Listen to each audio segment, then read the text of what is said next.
Good morning my dear students. NRPS की online classes में आपका स्वागत है। लेक्चर 3 में हम बात करेंगे लेटर्स के फॉर्मेट्स नंबर 2।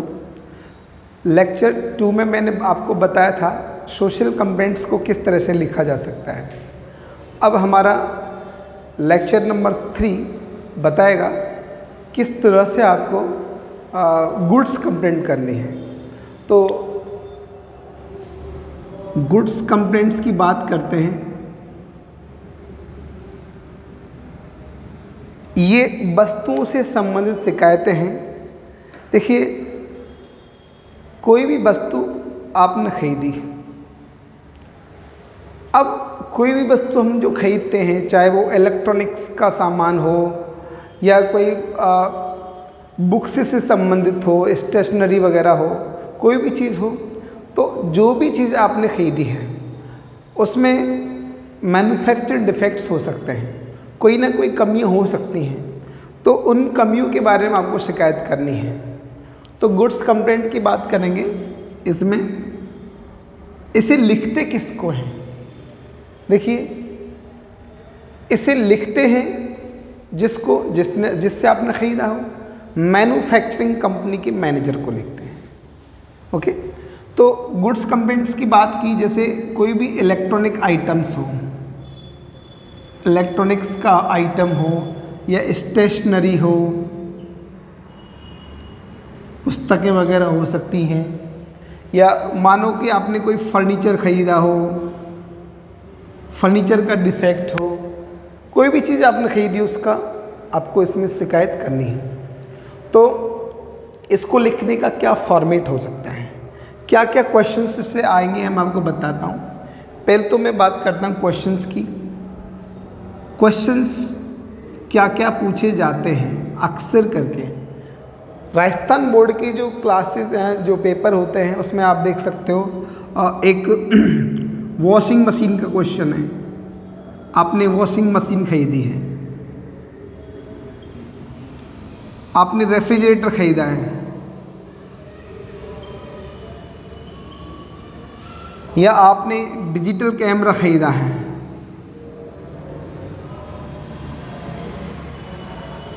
या आपने कोई भी, मानो आपने माइक्रोवेव खरीदा है, या आपने कोई फैन खरीदा हो, कूलर हो, एसी हो।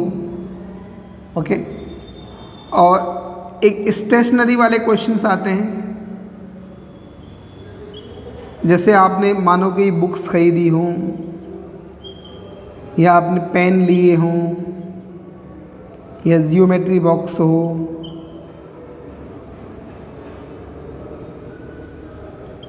आदि पर सवाल पूछे जाते हैं। तो इसका लिखने का फॉर्मेट क्या है?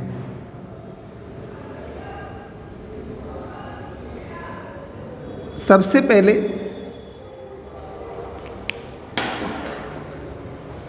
पहला जो पार्ट है वो समान है। इसमें क्या लिखेंगे आप जानते ही हैं, एड्रेस ऑफ सेंटर। ये है भेजने वाले का पता, जो हमेशा समान ऐसे ही लिखना होता है। इसके बाद में आपको क्या लिखना है, एक लाइन का गैप रखना है। एक लाइन का गैप रखने के बाद में the managers,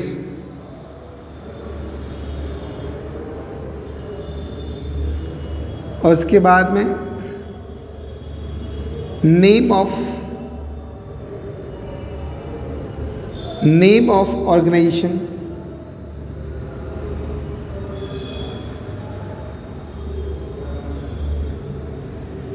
name of organisation,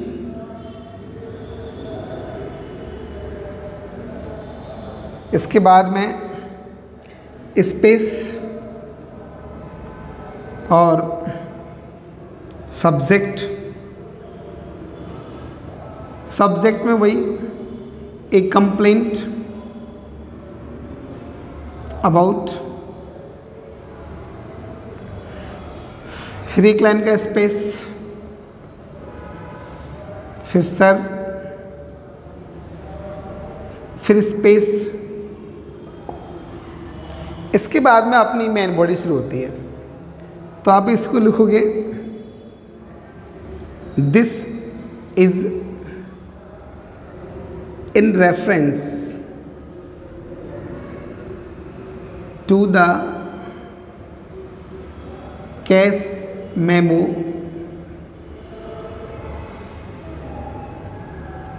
number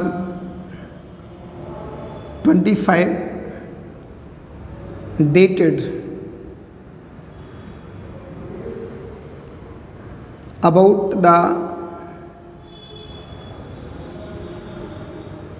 purchasing of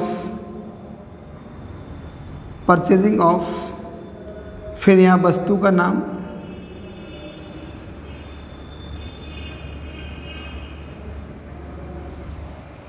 ये जो डेट है ये वो डेट है जिस दिन हम कोई चीज़ खरीदते हैं, परचेजिंग डेट है ये।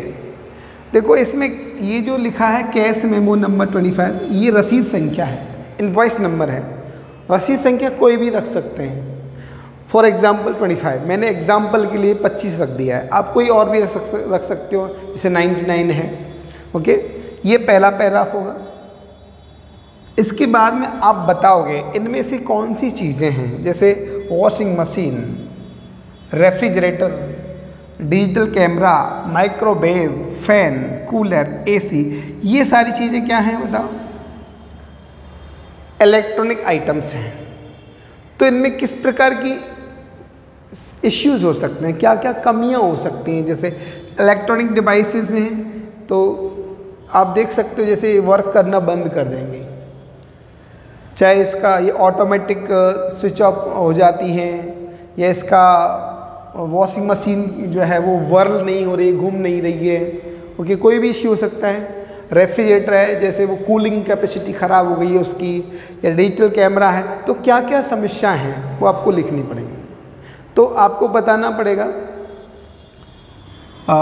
व्हेन, सेकंड पैराग्राफ में आप लिखोगे when I purchased it worked very well but now it does not. ये एक लाइन है, कॉमन लाइन है, आप इसे यूज कर सकते हो। लेकिन ये जो लाइन है when I purchased it worked very well but now it doesn't, ये लाइन आप इन इलेक्ट्रॉनिक आइटम्स में ही यूज कर सकते हो। स्टेशनरी के सामान में इसका यूज नहीं कर सकते। देखो, जब मैंने इसे खरीदा था तो ये अच्छे से काम करती थी, लेकिन अब काम नहीं करती है। जैसे आपने वॉशिंग मशीन खरीदी, तो जब आपने खरीदी व्हेन आई परचेज्ड, जब मैंने खरीदी तो इट वर्कड वेल, तब ये सही चलती थी, पर अब ये सही नहीं चलती है। तो ये तो इलेक्ट्रॉनिक आइटम्स हैं जिसके लिए आप ऐसा कह सकते हो। रेफ्रिजरेटर के लिए आप ये कह सकते हो, डिजिटल कैमरे के लिए कह सकते हो, या इनकी कोई भी इलेक्ट्रॉनिक आइटम्स के लिए आप कह सकते हो। लेकिन ये लाइन आप इनके लिए नहीं कह सकते। व्हेन आई परचेज्ड, जब मैंने खरीदी, जैसे मान लो आपने पुस्तकें खरीदी, तो आप कह रहे हो कि जब मैंने खरीदी तो अच्छे से काम करती थी। अरे नहीं, ये किताबें हैं, ये तब भी वैसी थी और अभी भी वैसी हैं। तो स्टेशनरी से संबंधित जो इश्यू हैं वो अलग है। लेकिन ये जो कॉमन लाइन में आपको सेकंड पैराग्राफ के लिए जो दे रहा हूँ, ये केवल इलेक्ट्रॉनिक आइटम्स में ही काम आएगी। ओके, इसके बाद में आप और भी इसके आने वाले, इसके अंदर होने वाले डिफेक्ट्स के बारे में बता सकते हो। ओके, मानो कि वॉशिंग मशीन खरीदी आपने, तो वॉशिंग मशीन में क्या कमी है तो वो आप कमी लिख सकते हो। इसके अंदर आपको क्या बताना है? डिफेक्ट्स, कमियां बतानी। तो ये है आपका सेकंड पैराग्राफ। उसके बाद में आपका पैराग्राफ थर्ड हो जाएगा। तो ये पैराग्राफ 1, इसमें स्पेस हो गया, पैराग्राफ सेकंड, फिर स्पेस हो गया एक लाइन का। उसके बाद में आप पैराग्राफ नंबर 3 लिखोगे। So I request you to replace, अगर आप रिप्लेसमेंट करा रहे हो तो रिप्लेस लिखिए, या फिर अगर आप रिप्लेसमेंट नहीं करा रहे, कोई रिपेयर करा रहे हो, तो आप रिपेयर करा दो, रिपेयर के लिए रिक्वेस्ट करो। So I request you to replace या so I request you to repair it very urgently. Okay, it is under warranty. I have attached its invoice. Thank you, or yours faithfully on name.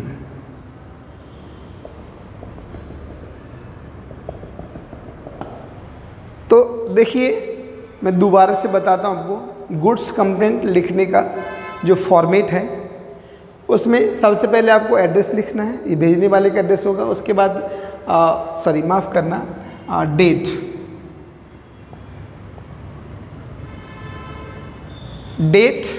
Address, date,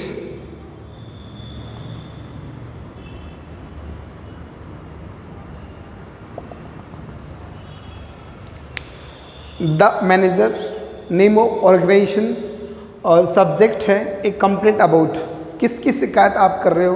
उसके बाद में sir, madam, फिर यहाँ से आप देखिए main है, this is in reference to cash memo, यानी नकदी भुगतान की रसीद संख्या फलानी तिथि संख्या ये के बारे में है। ये आपने फला वस्तु का नाम लिख देना है।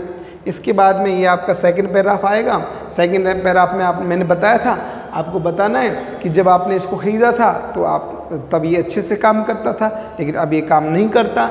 उसके बारे में लिख करके कुछ डिफेक्ट्स बता दीजिए और उसके बाद में निवेदन करिए और इन वारंटी वगैरह बता के इस प्रकार से आप ख़त्म कर सकते हो।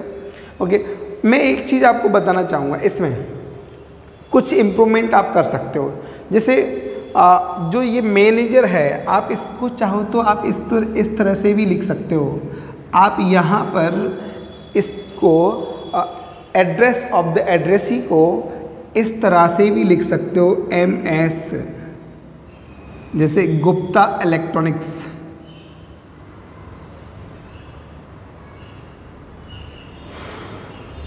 शॉप नंबर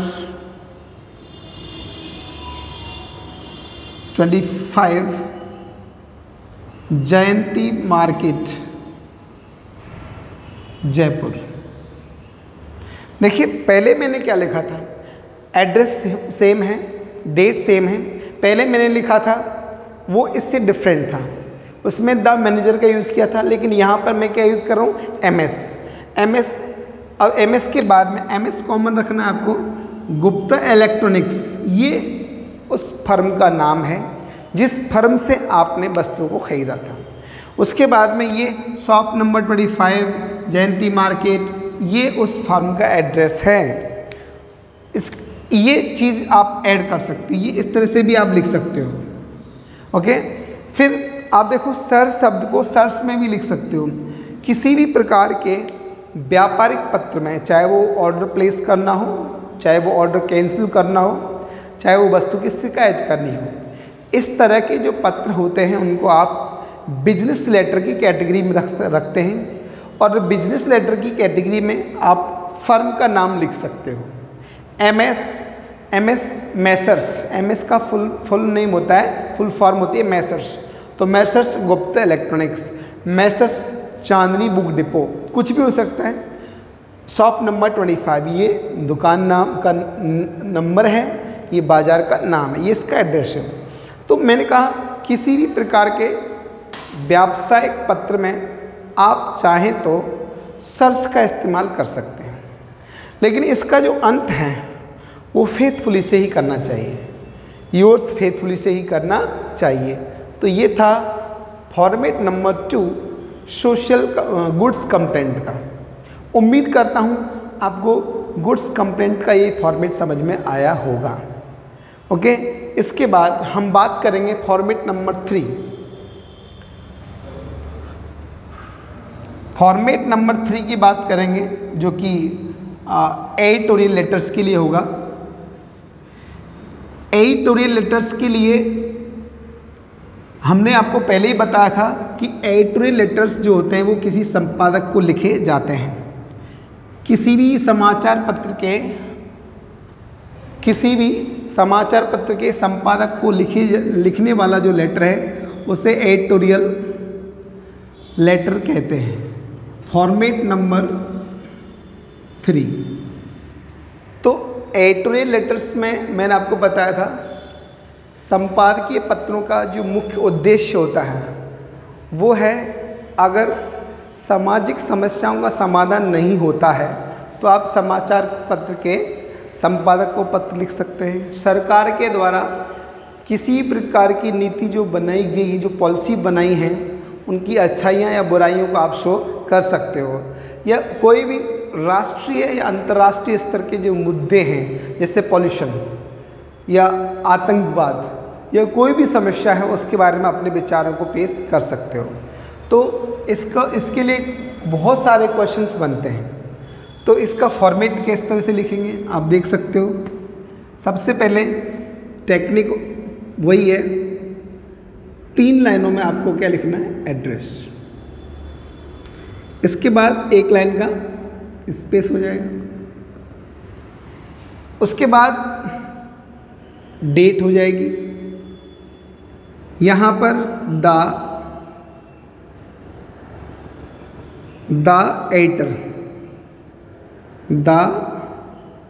एडिटर और इसके बाद इसमें आपको नेम ऑफ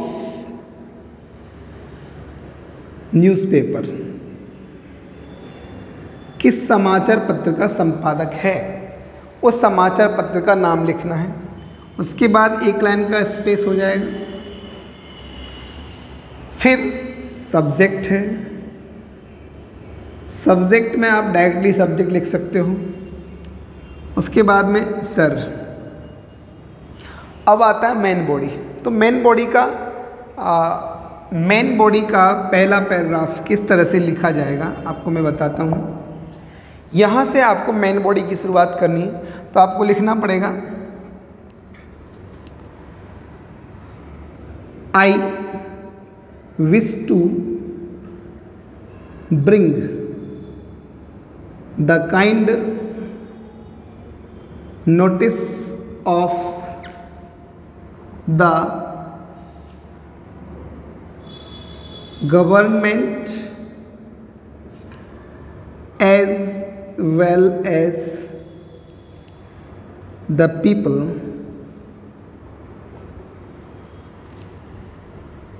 about। उसके बाद सब्जेक्ट रख सकते हैं,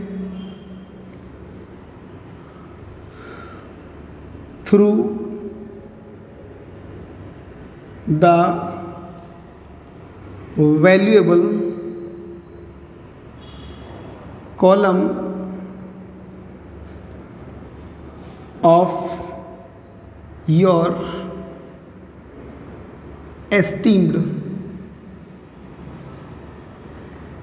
न्यूज़पेपर।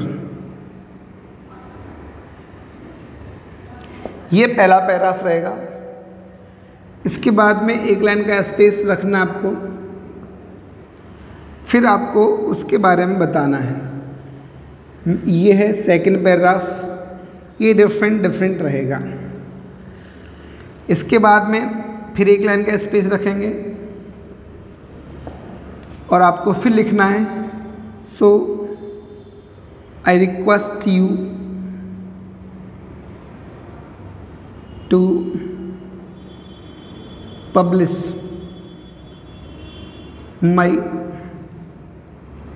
grief या views in your prestigious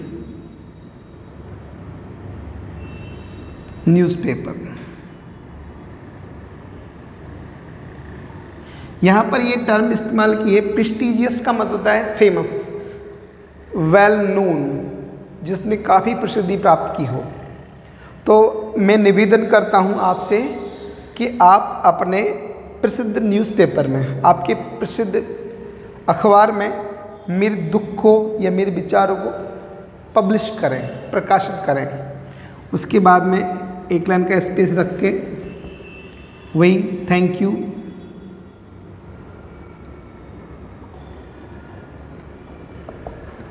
yours truly और नेम। यह है फॉर्मेट नंबर 3 एडिटोरियल लेटर्स के लिए, संपादकीय पत्रों के लिए। देखिए मैं आपको दोबारा बताता हूँ।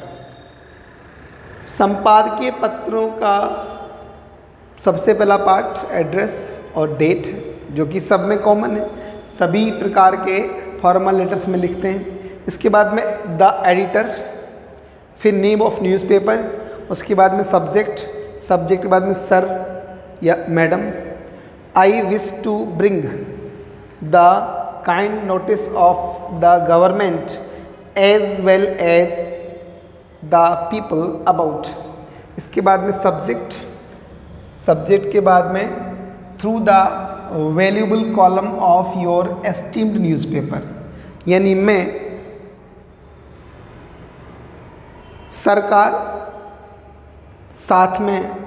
सरकार के साथ साथ जनता का ध्यान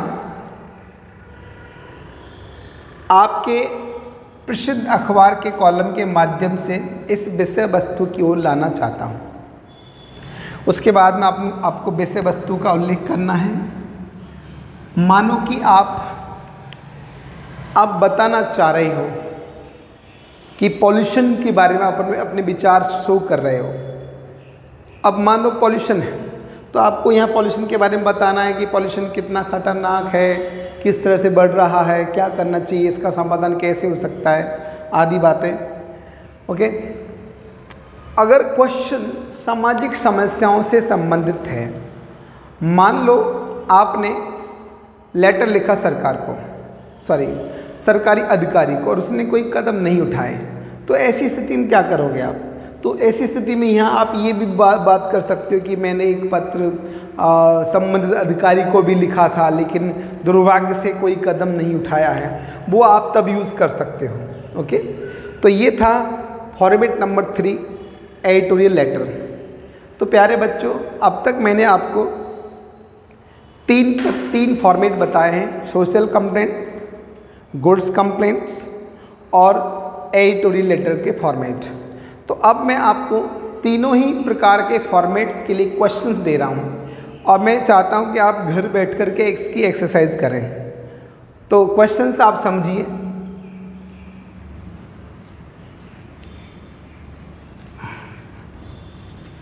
तीनों ही प्रकार के फॉर्मेट्स के लिए अलग अलग क्वेश्चंस आपको दे रहा हूं। तीनों के लिए आप जितना एक्सरसाइज करोगे उतना अच्छा रहेगा। Okay. Question number 1, you are Ramesh oblique Geeta living at 150B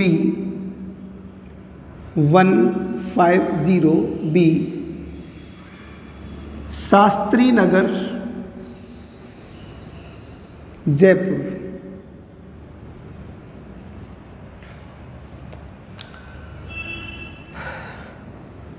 Write a letter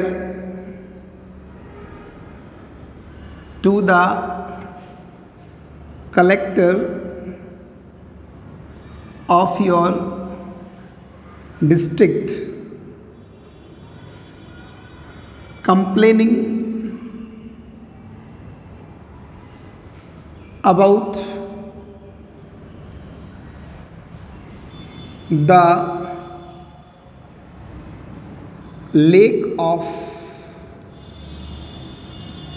public park in your locality। तो ये जो है पहला क्वेश्चन सोशल कंप्लेंट्स का है, सामाजिक समस्याओं से संबंधित है। Question number 2, you are Gitesh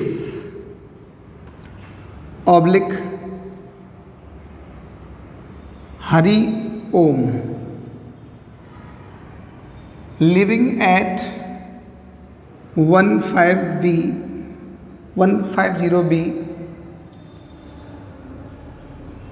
Adarsh Nagar Kota.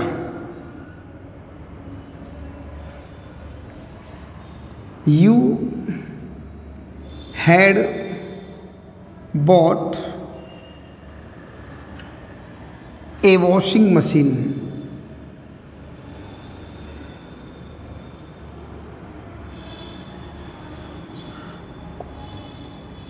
Now you are facing great troubles because of the defects in it.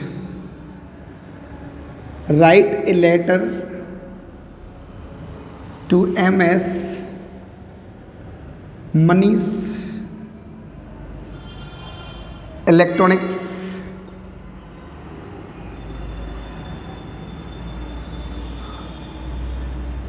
shop number 50, Jai Prakash market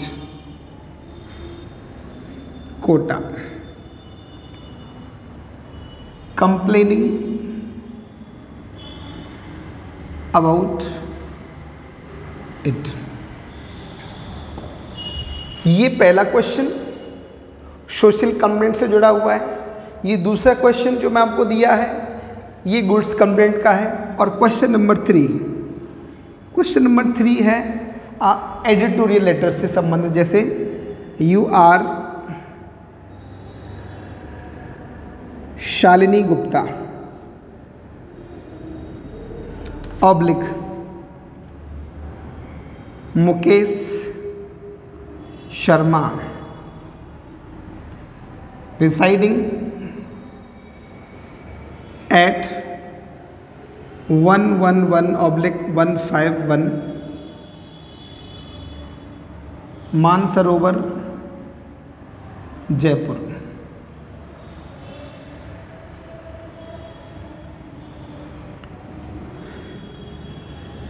Write a letter to the editor of the Times of India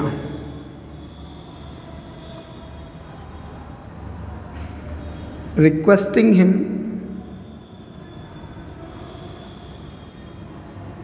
to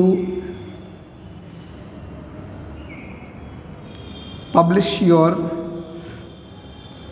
views about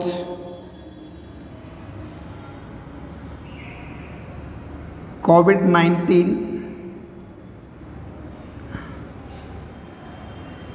and its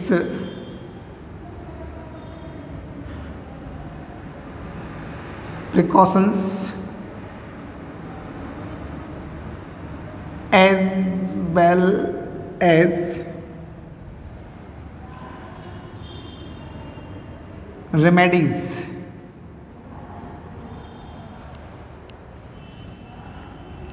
Question number 4, you are Mahesh oblique Radha, you are living at 111/50 Mansarovar Jaipur.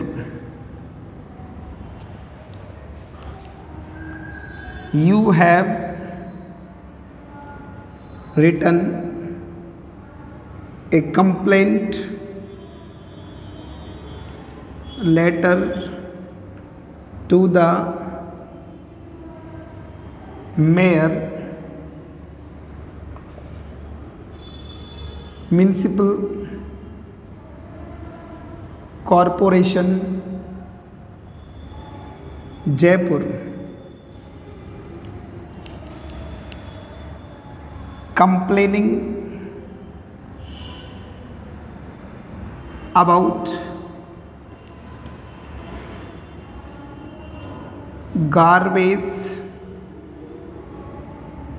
System of your colony, but unfortunately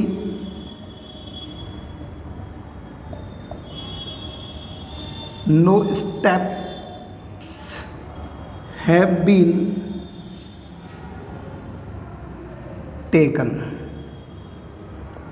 Write a letter to the editor of the Dainik Bhaskar requesting him to publish your grief. तो प्यारे विद्यार्थियों, ये 4 सवाल हैं। पहला question public park का है जो कि सामाजिक समस्या से संबंधित है। दूसरा क्वेश्चन आप देख सकते हो, ये वॉशिंग मशीन के डिफेक्ट के बारे में है। और तीसरा क्वेश्चन और चौथा क्वेश्चन, ये दोनों ही क्वेश्चन जो हैं संपादकीय पत्र हैं। इसमें तो आपने देखा जैसे कोविड-19 पर प्रेजेंट टाइम का क्वेश्चन है, वर्तमान समय में जिस समस्या का सामना हम सभी कर रहे हैं उसके बारे में अपने व्यूज़ शो करने हैं, उसकी क्या सावधानियाँ हैं। और चौथा क्वेश्चन जो है वो आपने गार्बेज सिस्टम के बारे में, जैसे आपने गार्बेज सिस्टम आपका ख़राब है, यहाँ पे गंदगी पड़ी हुई है और आपने अपने मेयर के लिए पत्र लिखा और दुर्भाग्य से मेयर ने कोई कदम नहीं उठाए हैं, तो ऐसी अवस्था में आप समाचार पत्र के संपादक को पत्र लिख सकते हो। तो इस तरह से 4 सवाल हैं जो आपको घर पर बैठ के तैयार करने हैं अच्छे से, और किसी भी प्रकार की समस्या नहीं आएगी। आपको अपने क्रिएशन से अपने खुद के विचारों को भी पेश करना है, जैसे मैंने आपको फॉर्मेट दिए हैं। तो ये सारी चीज़ें जैसे रमेश है, गीता, ये सब लिखने वाले का नाम है। फॉर्मेट के आधार पर आप इस क्वेश्चन को यूज़ करिए और आराम से आपका सवाल पूरा निश्चित रूप से पूरा हो जाएगा, किसी प्रकार की समस्या नहीं आएगी। जहाँ तक मेन बॉडी का सेकंड पार्ट है, वो आपको खुद को कंस्ट्रक्ट करना है, खुद को उसके बारे में सोचना है। अपने अच्छे लाइन बनाइए, अच्छे टेंस का यूज़ करके, ग्रामर का यूज़ करके आप बहुत अच्छे से सेंटेंस बना सकते हो, कंजंक्शन से जोड़ करके अच्छे सेंटेंस बना सकते हो। तो आप अपने आधार पर खुद के मेहनत से नंबर इस तरह से प्राप्त कर सकते हो। तो ये 4 सवाल आप हल करोगे। इसी के साथ आज की क्लास का यहीं ख़त्म होता है। Thank you.